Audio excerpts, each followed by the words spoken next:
Hey everyone, welcome to another edition of Burton Ballers, and in today's video I'm going to be looking at our upcoming game against Manchester City and taking a look at Thomas Tuchel's press conference. Welcome to the Burton Ballers. Ain't got no time for no stallers, yeah. We are the risers, we're not the fallers. Our channel is growing wider and taller. Yeah, we're here to give you the news about your dear beloved Blues, yeah. So if you like this YouTube channel, like, subscribe and turn on that bell. Yeah.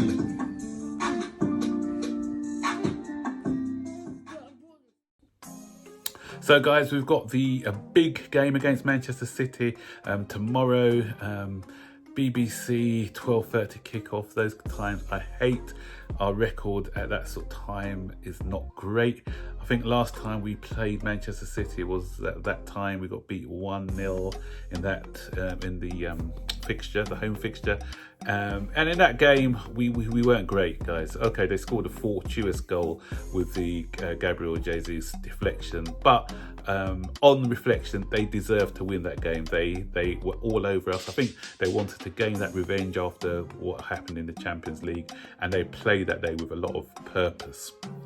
So tomorrow we've got a chance to go to the city of, what's it called? Stadium called?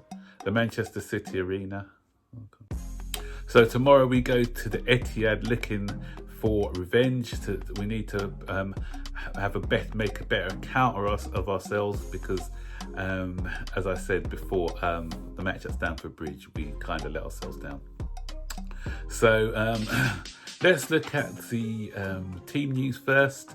And in the team news, it's we've obviously still got the long-term injuries, so Ben Chilwell, Callum Hudson-Odoi, but we've got Andreas Christensen out with COVID.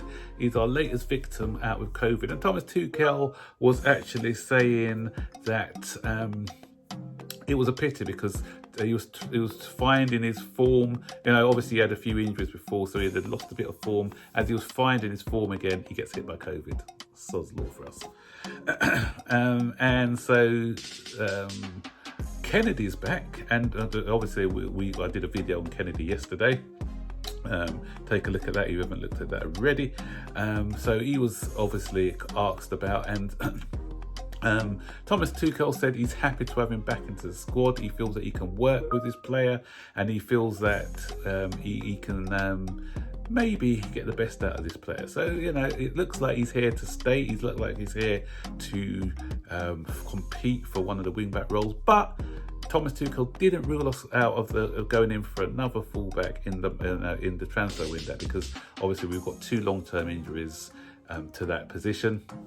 So it makes me think that we're probably looking at someone for the right wing-back role. So we'll see. I know the links with Dest, the links with Adama Traore. So we'll watch that space on this one. But I do think that if anyone can get the best out of Kennedy, then Thomas Tuchel can. So yeah, so he's so that I think from the comments he was making, because yesterday there was issues of whether he's going to come back to go on another loan or he's going to be coming back to play. I think from what I understood today is that he's coming back to compete for a place in the first team. So we'll wait and see.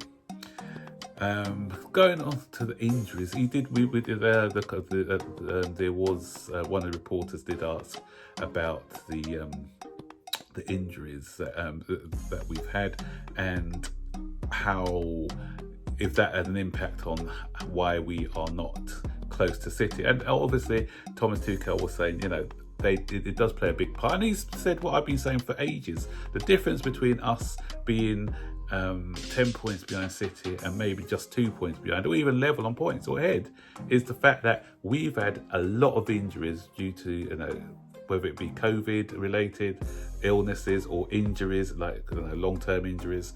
Then yeah, we've been impacted in a lot of positions, and it's over. So it's as I keep saying, it's not just one or two injuries here or there, it's multiple injuries at the same time. Manchester City have had their injuries, but they haven't been multiple injuries at the same time. There's been a player here and a player there.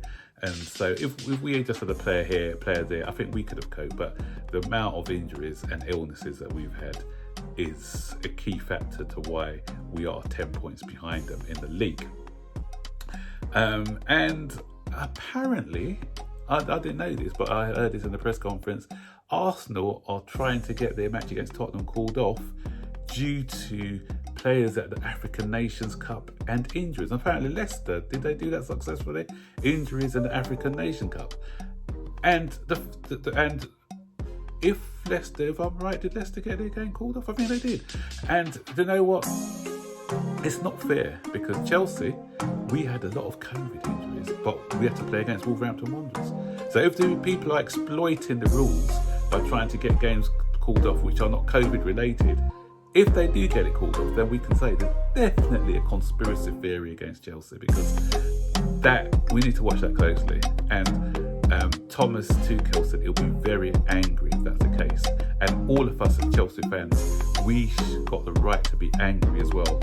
And because it can't be one rule for us and another rule for others. We've seen it already with the Wolves match getting postponed when they had injuries and COVID. But when it was us, we couldn't get our match called off against them. And it was crucial, because I think, we don't know what would have happened, but it was more likely than they would have beaten Everton. I know Everton had their injuries, but we didn't have the fourth front line, and we probably would have beaten Wolves as well.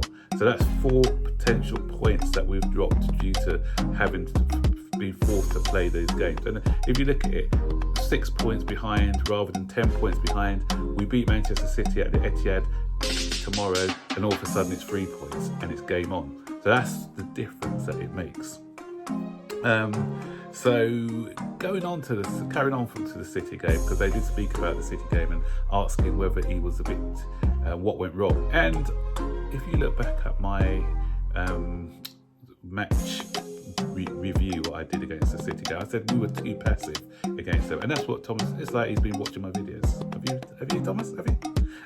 Yeah, because that's what he said. We were far too passive against them. What I like about Thomas Tuchel as well is that he doesn't pass the blame on. He doesn't put it on the players or anything else. He puts his hand up when he makes a mistake, and he said, you know what, I got it wrong there. And he said he got that game wrong. He approached it in a passive manner. This time it looks like we're going to be a bit more aggressive against them. We're going to go at them a bit more and give it a go. So let's hope that we do that tomorrow. And but he did say there's still a gap between Chelsea and Manchester City, which is true, because Manchester City have had like 3-4 years of building under Pep, whereas we are only in Tuchel's first full season, and he hasn't even got any players that he wanted. He inherited these players. It was only one player, Lukaku, and all the rest of the players he inherited. So we can see that once he tries to, he's not a guy who needs to buy in players just like Pep does and others. He's a guy who can improve players that are already there, but he may want to bring in 1 or 2 players who play to the philosophy that he wants. So once he starts to have the team fully moulded in his own image, then that's when I feel that we will be able to compete. But he said once we have a full 11 out there against them, and have we a fully, when I say a full 11, I mean a fully fit, full strength 11, because sometimes we may have a full 11, but are those players that are out on the pitch fit enough? Once we've got a fit 11, and then yeah, there's not a big gap at all. So I reckon that we can compete with them. Next season, with a bit of luck with injuries, if they have some bad luck with injuries, then you know what, I think that we will be out there competing with them. But I need us to get, if we don't, I'm not giving up on the title, because it's not mathematically we're still in it. But I want us to get within at least 6 or 7 points off Manchester City. So next season, it gives the players belief that we can do it. So that's the match preview and press conference in a nutshell. Stick your comments in the section below. Do you agree with everything that Thomas Tuchel is saying? Are you confident about facing Manchester City tomorrow? What do you think the score's going to be? Stick your score predictions in the comment section below. I haven't got my sidekick Zane with me today, unfortunately, due to a busy schedule and everything else. I was unable to make it with him, so he's at school today, so that's why I haven't had a chance. But if I'm putting a score prediction in, I do my heart or my head. Ooh, I still think because Manchester City are probably going to have a fully strength side, and we've still got injuries to some key areas, but in particular the two fullback areas, then it's going to be a narrow 1-0 Manchester City win. I hope I'm wrong though. So until the next time, guys, don't forget, as usual, like, subscribe, turn on all post notifications so you'll be notified every time I make a new video. Have a great weekend, guys. See you later.